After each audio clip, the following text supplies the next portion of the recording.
So there's something going on in the news that has captured the imagination of the American people, and Hmm. it's age-related speaking stuff, and it has to do with President Joe Biden.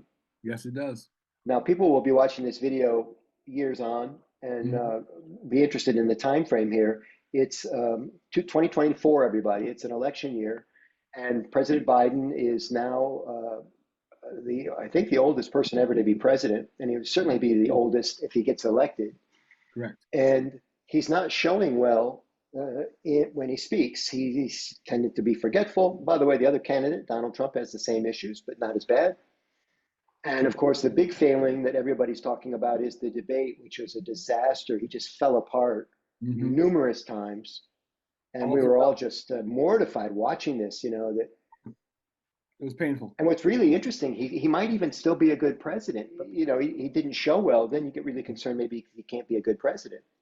Yeah, and that is Now, so if I was his speaker coach, I would have some very specific advice for him. One would be to stop trying to impress everybody with his youth and vigor because he's mm, not young anymore. You and notice he everybody talks knows very it. fast. Hmm. And the faster you talk, the easier it is to get tripped up. I would have Especially him. because he's still overcoming stuttering. He had a stuttering issue for years, and still you can still hear it every now and then. He's overcome it for the most part. Oh, okay. I didn't know But that. but speaking faster when you've got that kind of bug in your head can be a detriment. In fact, I'm trying to learn to speak slower in my public because it's all about, thanks to you, Michael, it's all about pauses. It's about impact. It's Yeah. about making the point and letting it linger for a second so people can dwell on it. And if you're Yeah. speaking too fast, people don't get a chance to do that. Right. They're all get a chance to react and meditate. So I would have him, shift into a second gear maybe and slow down his words per minute to something reasonable like, 150 words a minute or 130 Mhm. even.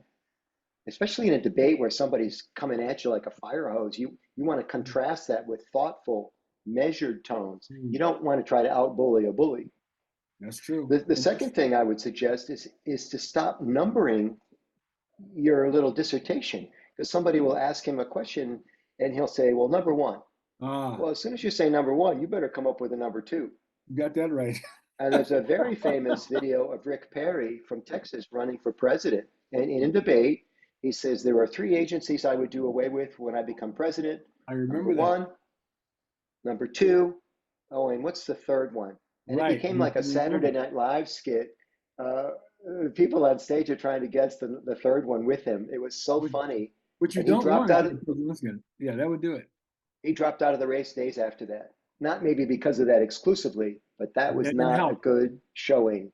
It didn't help. Yeah. And the third thing is to use some very careful body language. Now, I saw it just recently in his Ah. interview with Lester Holt, Hmm. and I'll demonstrate this one for you because we Right. all Hold know on. that what this thing about congruence, you should do what you say and say what you do. Right. And there are easy That tricks for lesson. this. And if you focus on the tricks, you can show better. So with Lester Holt, I think Holt said, very predictable question, can you explain why you're faltering so much and why you're not doing well verbally? Are you having issues? Hmm. And Biden says, he leans forward like this, watch. And he goes to a quieter tone and he wags his finger, which I might not recommend, but he goes like this. He says, I'll answer your question. I'll answer your question in just a minute.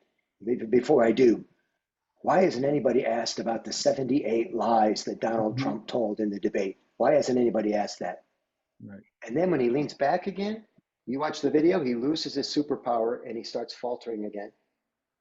So I think he got some coaching on that, or he finally figured out how to use Hmm. congruence to be a more effective communicator. Right. Right. Hmm.